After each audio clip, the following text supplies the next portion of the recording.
الحكومة تكشف حصيلة الحوار الاجتماعي، زيادات في الأجور تصل 29%، وإصلاحات تمتد إلى التقاعد وساعات العمل.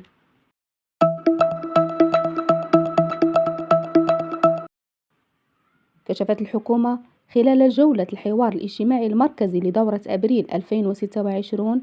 عن حصيلة وصفتها بالغنية من المنجزات التي تحققت لفائدة الشغيلة في القطاعين العام والخاص. شملت زيادات مهمة في الأجور وتحسين الحماية الاجتماعية، إلى جانب التزامات بمواصلة الإصلاحات المرتبطة بالتقاعد وظروف العمل. وأفاد بلاغ رسمي أن هذه الجولة التي ترأسها رئيس الحكومة عزيز أخنوش جاءت في إطار مأسسة الحوار الاجتماعي وتفعيل الميثاق الوطني بمشاركة النقابات الأكثر تمثيلية والاتحاد العام لمقاولات المغرب والكونفدرالية المغربية للفلاحة والتنمية القروية،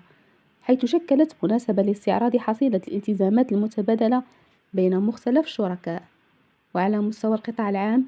أكدت الحكومة صرف زيادة عامة في الأجور بقيمة 1000 درهم صافية شهريا على مرحلتين، إلى جانب تحسين التعويضات العائلية والترقي، ما ساهم في رفع متوسط الأجر الشهري من 8237 درهما سنة 2021 إلى 10600 درهم سنة 2025،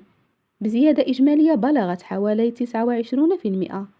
كما ارتفع الحد الأدنى للأجور في هذا القطاع من 3258 إلى 4500 درهم، فيما بلغت الكلفة الإجمالية السنوية لهذه الإجراءات نحو 48.3 مليار درهم مع ما تم 2026. وفي القطاع الخاص، تم رفع الحد الأدنى للأجر في الأنشطة غير الفلاحية بنسبة 20% ليصل إلى 34,022 درهما مقابل 28,028.71 درهما قبل 2021. كما ارتفع الحد الأدنى للأجر في الأنشطة الفلاحية بنسبة 25% ليبلغ 25,033 ألف درهما ابتداء من أبريل 2026. وفيما يخص الحماية الاجتماعية، أبرزت الحكومة تخفيض شرط الاستفادة من معاش الشيخوخة إلى 1320 يوم اشتراك بدل 3240 مع تطبيق بتأثر رجعي، إلى جانب تمكين من لم يستوفوا هذا الشرط من استرجاع اشتراكاتهم الكاملة بما فيها حصة المشغل. كما شملت الإجراءات مراجعة الضريبة على الدخل بكلفة تفوق 7.6 مليارات درهم، ما انعكس إيجابيا على دخل الأجراء بأكثر من 400 درهم. وعلى صعيد الإصلاحات المرتقبة، أعلنت الحكومة التزامها بمواصلة الحوار حول إصلاح أنظمة التقاعد وتسريع معالجة الملفات الفئوية، خاصة المتعلقة بالمهندسين والمتصرفين والتقنيين قبل نهاية الولاية الحكومية، فضلا عن فتح نقاش بشأن أوضاع المتقاعدين ذوي المعاشات الضعيفة. كما تم الاتفاق على تعديل مدونة الشغل لتخفيض ساعات العمل اليومية لأعوان الحراسة من 12 إلى 8 ساعات، على أن يدخل هذا الإجراء حيز التنفيذ ابتداء من سنة 2027 في خطوة تروم تحسين ظروف العمل لهذه الفئة. وأكدت الحكومة عزمها مواصلة تفعيل مخرجات الحوار الاجتماعي وتعزيز انتظامية الحوار القطاعي، داعية مختلف القطاعات إلى الانخراط في إيجاد حلول عملية تستجيب لتطلعات الشغيلة.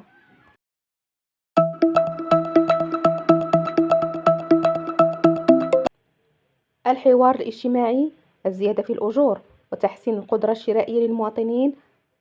على رأس مطالب المركزيات النقابية. أكدت المركزيات النقابية الأكثر تمثيلية أنها تقدمت في إطار جولة أبريل من الحوار الاجتماعي بالعديد من المطالب تروم النهوض بأوضاع الطبقة الشغيلة في القطاعين العام والخاص، تتعلق أساسا بالزيادة في الأجور وتحسين القدرة الشرائية للمواطنين.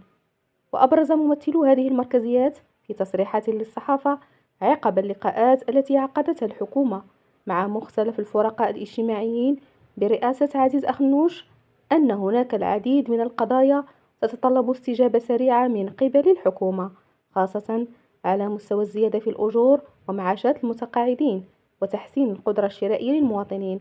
والحوار الاجتماعي في بعض القطاعات الأساسية. وفي هذا الصدد أكد الأمين العام للاتحاد المغربي للشغل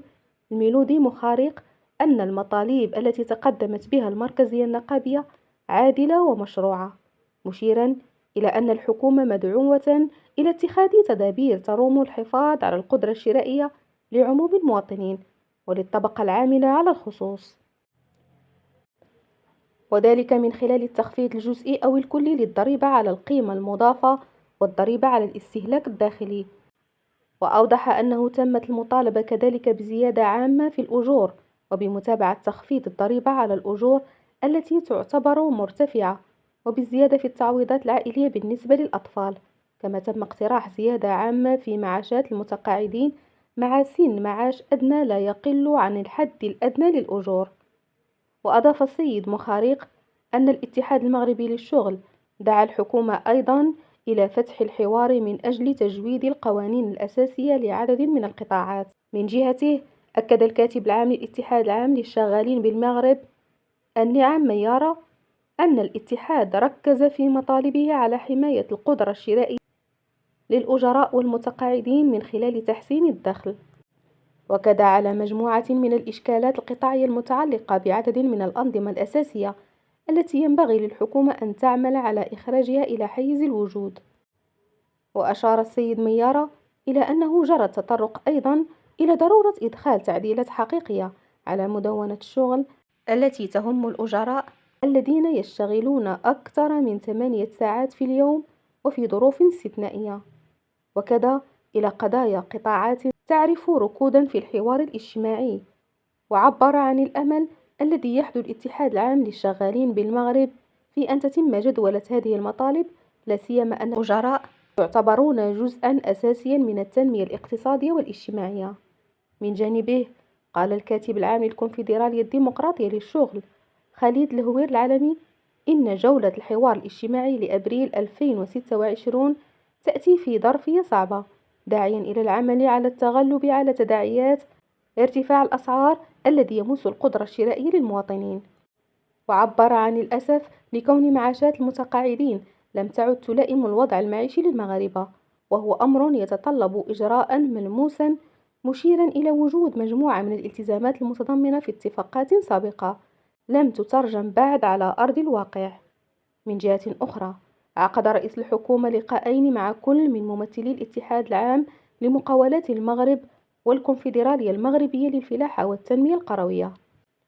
وفي هذا الصدد أكد رئيس الاتحاد العام لمقاولات المغرب شكيب العلج أن هذا اللقاء شكل فرصة لدعوة رئيس الحكومة إلى إصدار القانون التنظيمي المتعلق بالإضراب وإعادة النظر في مدونة الشغل، مسجلا في هذا الصدد أن متطلبات التشغيل عرفت تطورا خلال الأعوام الأخيرة، في الوقت الذي لم تخضع فيه مدونة الشغل لأي تعديل يواكب تلك التطورات. وفي السياق نفسه أشار السيد العلج إلى أن هذا الاجتماع شكل أيضا مناسبة لتسليط الضوء على حصيلة عمل الحكومة في الشق المتعلق بالحوار الاجتماعي، مشددا على أهمية إيلاء مزيد من العناية والاهتمام للجانب المتعلق بالتكوين المهني المستمر من خلال مراجعة مختلف الأنظمة والنصوص القانونية ذات صلة، وهو أمر متوافق عليه وننتظر فقط تفعيله. من جهته أكد رئيس الكونفدرالية المغربية للفلاحة والتنمية القروية رشيد بن علي أن هذا اللقاء شكل فرصة لمناقشة مختلف المشاكل التي يعاني منها القطاع الفلاحي في الوقت الحالي، لا سيما إشكالية غلاء الأسعار بما في ذلك ارتفاع أثمنة اللحوم الحمراء، لافتا إلى تأثير هذا الغلاء على كل من الفلاح وعملية التسويق بشكل عام. وتوقف السيد بن علي عند إشكالية الوسطاء أو الشنقة بين الفلاحين والمستهلكين، مبرزا مختلف آثارها على الفلاح والقطاع الفلاحي، إلى جانب مشاكل أخرى يعيشها القطاع حاليا. من جانبه أفاد وزير الإدماج الاقتصادي والمقاولة الصغرى والتشغيل والكفاءات يونس كوري بأن قيمة المنجزات التي تحققت في إطار الحوار الاجتماعي فاقت 46 مليار درهم. وأوضح السيد سكوري في تصريح مماثل أن عدد المستفيدين من هذه التدابير بلغ أكثر من 4 ملايين، و250 ألف مواطن ومواطنة، وذلك من خلال حزمة إجراءات هامة الرفع من الأجور، حوالي 3 ملايين في القطاع الخاص ومليون و250 ألف في القطاع العام. وسجل في السياق ذاته أن الحكومة أوفت بالتزامها فيما يخص ملف المتقاعدين المنخرطين في الصندوق الوطني للضمان الاجتماعي، حيث تم خفض عتبة الاستفادة من المعاش من 3240 يوما إلى 1320 يوما فقط، مضيفا أن الحكومة تعمل على تسريع وتيرة العمل لتنفيذ مخرجات اتفاق 2024 مع مراعاة الظروف الموضوعية الحالية. ولدى تطرقه لأبرز القرارات المتخذة برسم الحوار، توقف الوزير عند اتخاذ قرار تشاركي بتوجيه من رئيس الحكومة لحل مشكلة تهم حراس الأمن الخاص الذين يشتغلون 12 ساعة ويتقاضون أجر 8 ساعات فقط، مؤكدا أنه سيتم تفعيل هذا القرار عبر مراجعة المادة 197 من مدونة الشغل. علاوة على ذلك، اعتبر السيد السكوري أنه تم إحراز تقدم كبير في منظومة الحكامة الخاصة بملف التكوين المهني المستمر، مشيرا إلى أنه سيتم تقديم التعديلات اللازمة في مشروع القانون 6017 حتى تحقق فئات واسعة من الشغيلة الاستفادة المرجوة.